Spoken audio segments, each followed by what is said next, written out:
En los primeros días de 1970, el clima político en la República Argentina es de agitación e incertidumbre. Las grandes movilizaciones populares, iniciadas un año antes con el Cordobazo, dejan a la dictadura del general Juan Carlos Onganía en una situación de extrema debilidad. En el mes de mayo, un acontecimiento acelera el conflicto. Un comando armado de la naciente organización Montoneros secuestra y posteriormente ejecuta al expresidente de facto, Pedro Eugenio Aramburu. Días después, Onganía es destituido. En su lugar, las Fuerzas Armadas designan presidente a Roberto Marcelo Levingston, un militar casi desconocido, representante del sector nacionalista del ejército.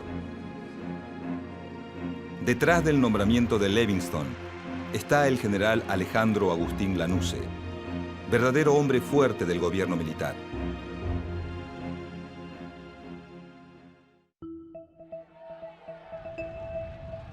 Llegado 1971, la situación del gobierno militar empeora. El creciente accionar de la guerrilla y un nuevo alzamiento popular en la provincia de Córdoba, conocido como el Viborazo, obliga al general Lanusse a tomar las riendas del poder. Tras su asunción, propone el GAN, Gran Acuerdo Nacional, un pacto político entre los partidos que incluye un llamado a elecciones para 1973. Con el GAN, la pulseada entre Perón y Lanusse aumenta.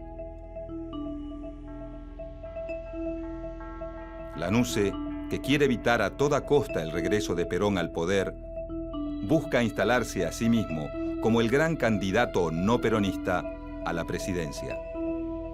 Perón, desde su exilio en Madrid, sigue alentando las acciones de organizaciones armadas como la FAP y Montoneros, con el fin de desgastar aún más a Lanusse. Esa violencia, hermanos, los pueblos, no es violencia, es justicia.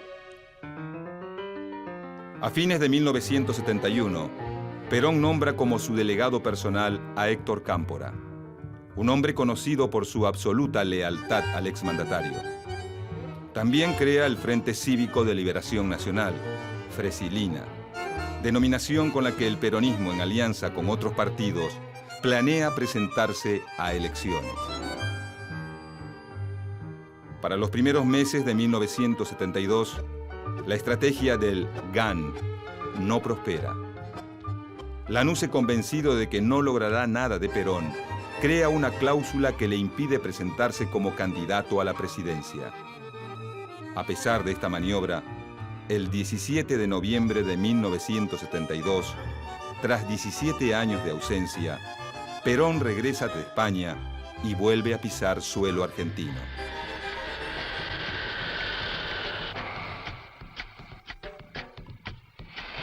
De este modo, el regreso de Perón forma parte de una acción que responde a la palabra empeñada.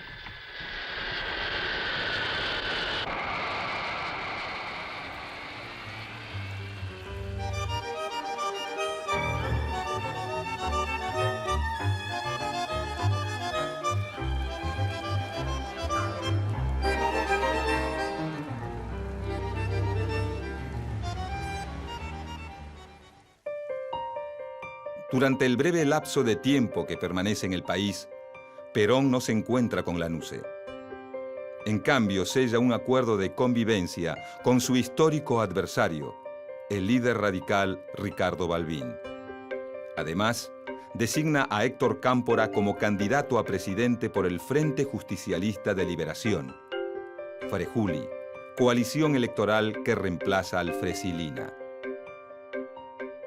Bajo la consigna Cámpora al gobierno, Perón al poder, la juventud peronista y Montoneros se lanzan a una febril campaña que incluye actos públicos y grandes movilizaciones. El regreso de Perón genera un cúmulo de emociones y expectativas distintas en sus seguidores. Para los históricos, como sindicalistas y dirigentes de la primera hora, su retorno significa una vuelta al pasado glorioso, a las políticas redistributivas y al estado de bienestar. Para los más jóvenes, como la Juventud Peronista y Montoneros, es la llegada al poder de un líder revolucionario que conducirá al país a la liberación nacional. Mientras que para la derecha del partido, Perón es el único con la autoridad suficiente como para acabar con lo que ellos llaman la infiltración marxista. Se refieren a la tendencia dominante en la Juventud Peronista y a Montoneros, organizaciones que han crecido mucho dentro del movimiento. Entretanto, para la mayoría de los votantes no peronistas del Frejuli, Perón se ha convertido en un león herbívoro que tiende la mano a los radicales y busca la unidad nacional.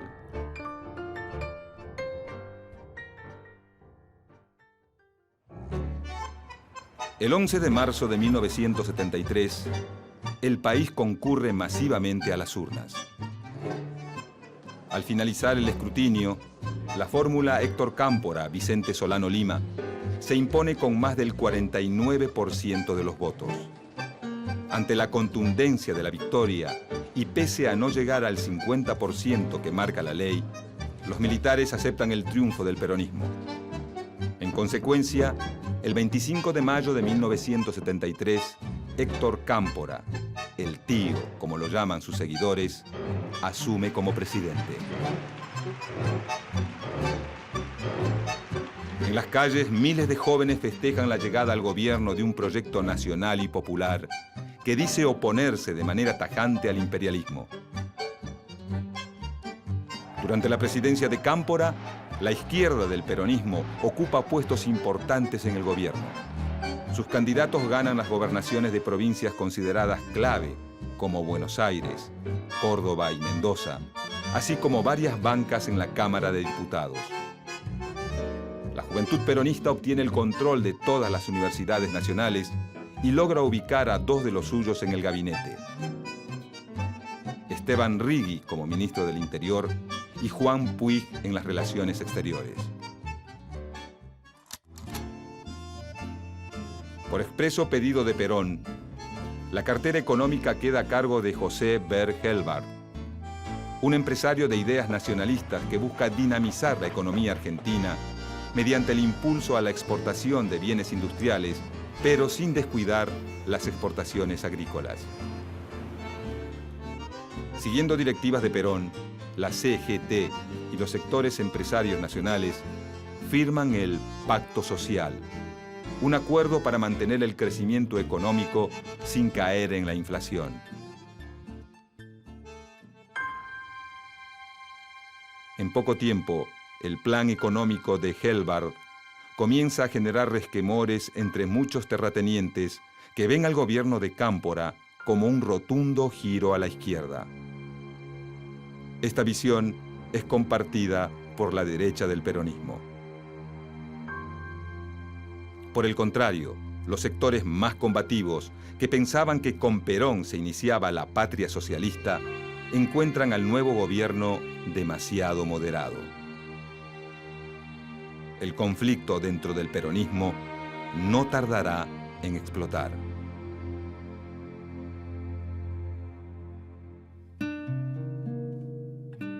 El 20 de junio de 1973 es el día elegido para el regreso definitivo de Perón a Argentina. La organización de la bienvenida queda a cargo de los sectores de la derecha peronista y el sindicalismo ortodoxo, quienes aprovechan la oportunidad para marcar territorio frente a sus enemigos de la tendencia revolucionaria, como se autodenominaba el ala izquierda del peronismo.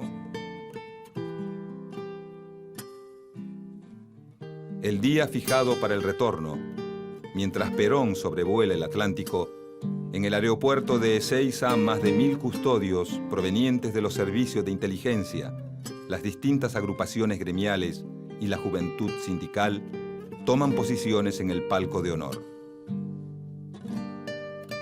Por la autopista Riccieri, un río humano avanza a paso sostenido. Son más de 2 millones de peronistas que marchan a reencontrarse con su líder. Pasado el mediodía, sectores de la juventud peronista y montoneros comienzan a presionar para ganar el palco. La respuesta de los ortodoxos no se hace esperar. En cuestión de minutos, todas las tensiones y resentimientos acumulados por ambos bandos estallan. La patria peronista triunfa a sangre y fuego sobre la patria socialista. Horas más tarde, sin poder reencontrarse con sus seguidores, Perón aterriza en la base aérea de Morón. Detrás suyo, bajan del avión el presidente Cámpora y el ministro de Bienestar Social, José López Rega. Uno de los dos es el gran perdedor de la jornada.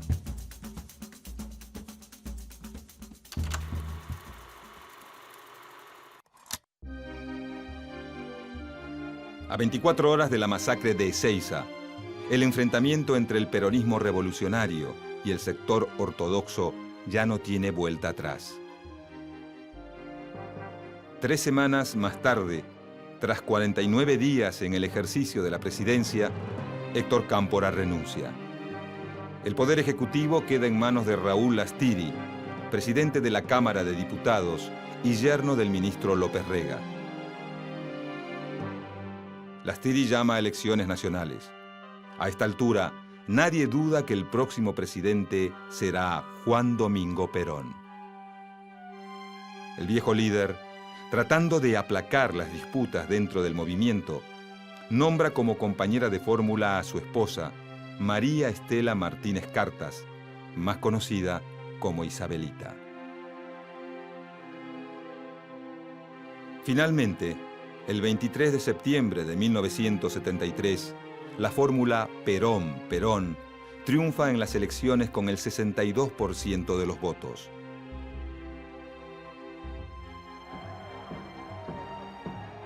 Dos días más tarde, la organización Montoneros se cobra su desplazamiento del poder y los sucesos de Ezeiza, asesinando a José Ignacio Rucci, secretario general de la CGT y mano derecha de Perón.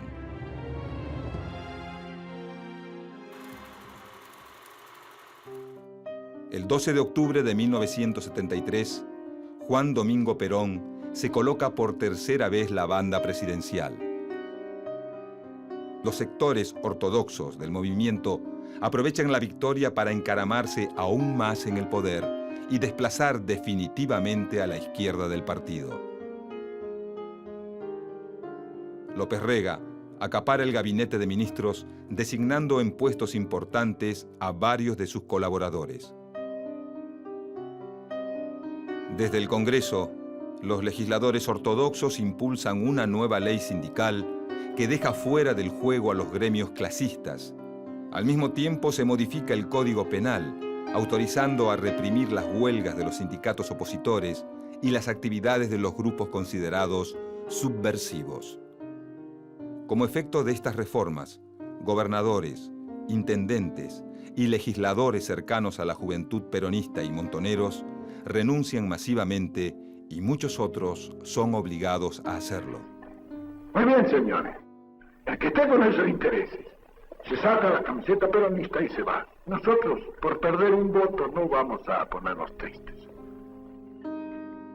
Sus puestos son ocupados por dirigentes afines a los grupos sindicales y a López Rega.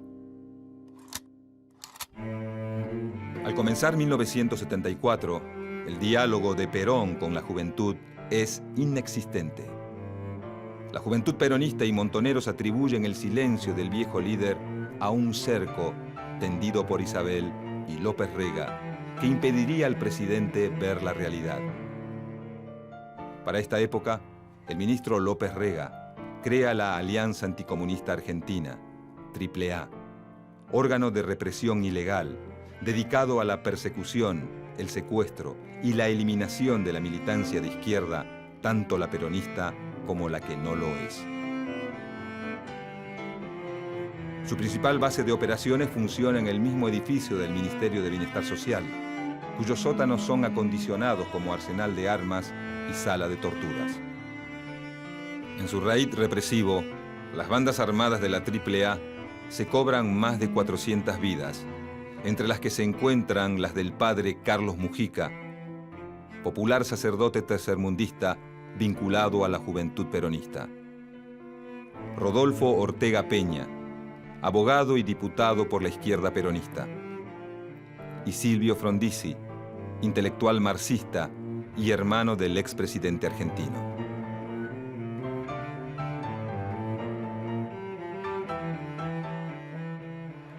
Un nuevo 1 de mayo, esta vez de 1974, Perón vuelve a encontrarse con sus seguidores en el lugar fundacional del movimiento, la Plaza de Mayo.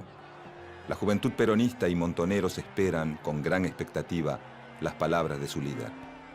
21 años, y en este mismo balcón, y con un día luminoso como el de hoy, hablé por última vez a los trabajadores argentinos.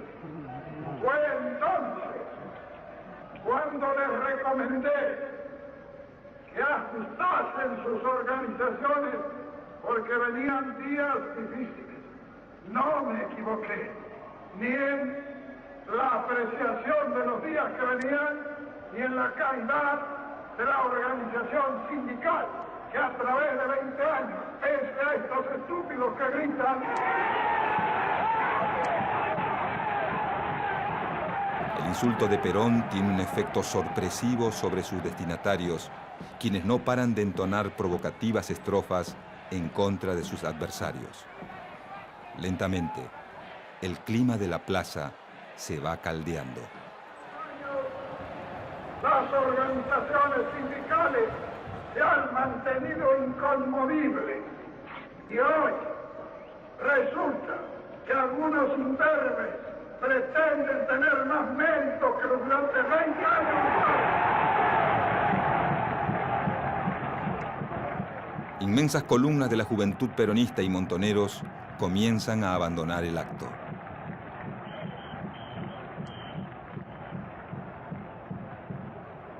La relación entre Perón y los sectores revolucionarios se quiebra.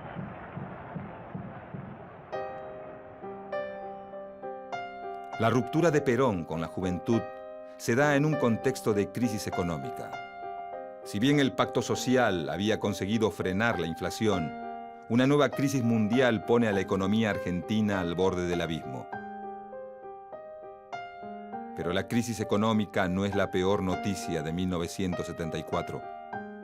El 1 de julio, a los 78 años de edad, Perón muere. Ante la desaparición del viejo líder, el peronismo y el país olvidan por unos pocos días sus diferencias. Militantes revolucionarios y dirigentes ortodoxos hacen fila frente al Congreso para verlo por última vez.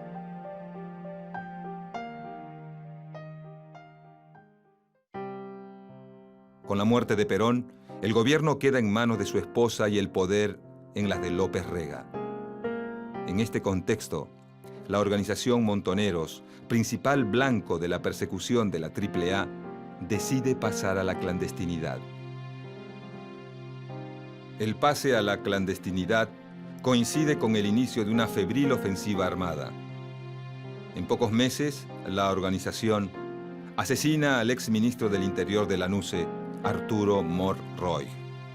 Secuestra a los empresarios Juan y Jorge Born y atenta contra la vida de uno de los máximos jefes de la AAA, el comisario Alberto Villar. La respuesta de la AAA no se hace esperar. A las habituales cacerías de militantes de izquierda se suma una dura ofensiva contra las agrupaciones de base que simpatizan con Montoneros.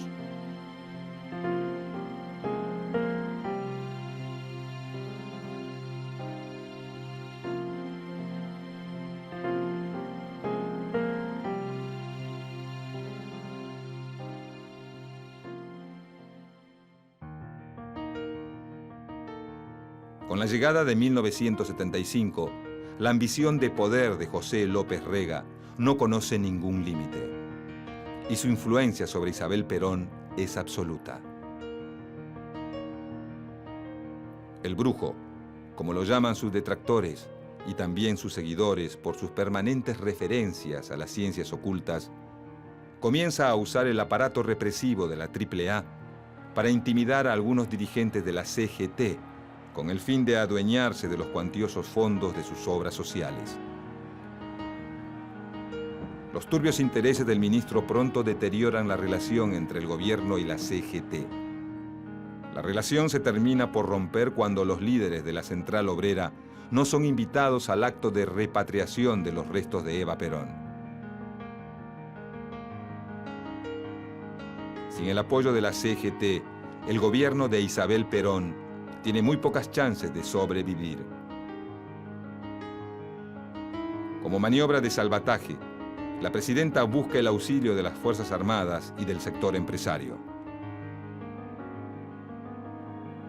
Como consecuencia de esta alianza, en febrero de 1975, de manera secreta, el Poder Ejecutivo firma un decreto en el que autoriza al ejército a aniquilar el accionar de la subversión. Acto seguido, en la provincia de Tucumán, se monta el operativo Independencia, cuyo objetivo era acabar con los campamentos guerrilleros que el Ejército Revolucionario del Pueblo había instalado en las zonas rurales de la provincia. Durante este operativo, los militares argentinos ensayan por primera vez el sistema de centros clandestinos de detención y el uso de la tortura sobre los detenidos para obtener información, una modalidad que tendrá su apogeo en los años posteriores.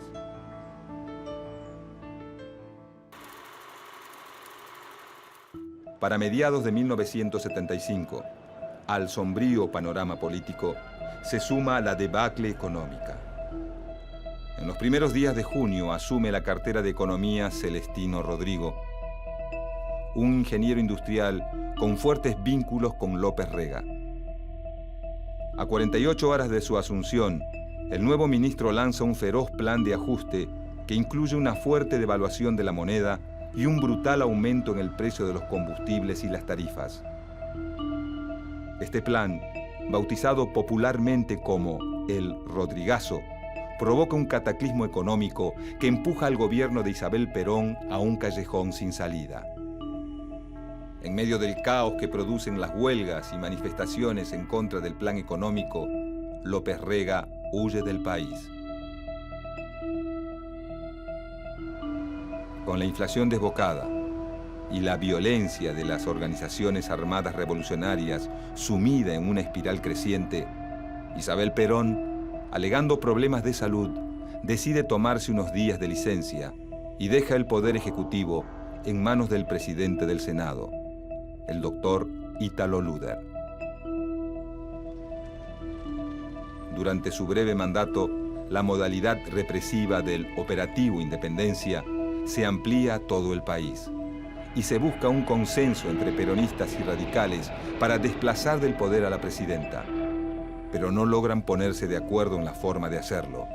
La popularidad del gobierno se va desmoronando. En octubre de 1975, Isabel Perón retoma sus funciones. Ante las continuas amenazas de golpe, anuncia elecciones para 1976.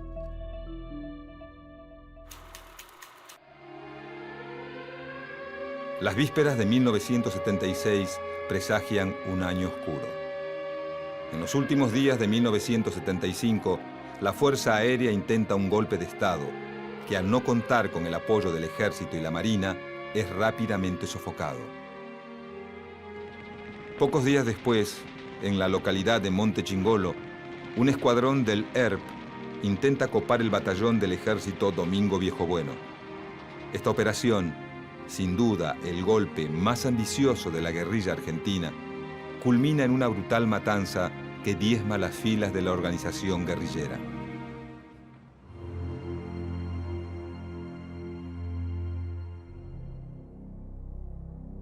Llegado enero de 1976, la suerte de Isabel Perón está echada. Muchos sindicalistas, políticos y líderes guerrilleros, por distintas razones, apuestan al golpe. El 24 de marzo de 1976, Isabel Perón es detenida y puesta a disposición del Poder Ejecutivo de la Nación. Una nueva dictadura militar ha comenzado.